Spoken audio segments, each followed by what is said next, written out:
Yang korang nak buat live tu kan, nak mic yang macam orang lain pakai kan, tapi bajet korang rendah, korang beli je yang ni. Yang ni murah punya. Yang ni untuk beginner sesuai lah. Datang sekali dengan arm macam ni tau. Ini arm, mic ni pun dia bagi, and dia punya kabel ni pun memang dapat sekali lah. Yang ni dia punya condenser. Condenser ni kalau korang nak pakai, tak nak pakai, tak ada masalah. Ni kalau letak dekat dia punya arm, contoh untuk tunjuk dekat korang, arm dia boleh pergi depan, belakang, kiri, kanan, boleh. Ni dia bagi sekali dengan dia punya ragum. Kau letak dekat meja macam ni, attach macam ni, kabel dia panjang juga. Ni kau kepit dekat meja, ni kau sambung dekat sound card dia. Sound card pun dia bagi juga guys. Ni semua kau tekan-tekan ni, bila korang connect kan, bila sambung memang dia ada bunyi dia lah.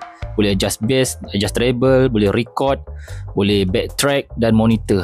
Ni padu. Ini adjustable. Dia punya mic pun ada condenser macam ni, kabel semua bagi, and then ni dia punya set dia.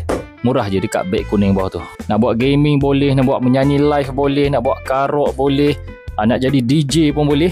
Yang ni guys, harga dia memang sesuai dan worth it untuk beginner.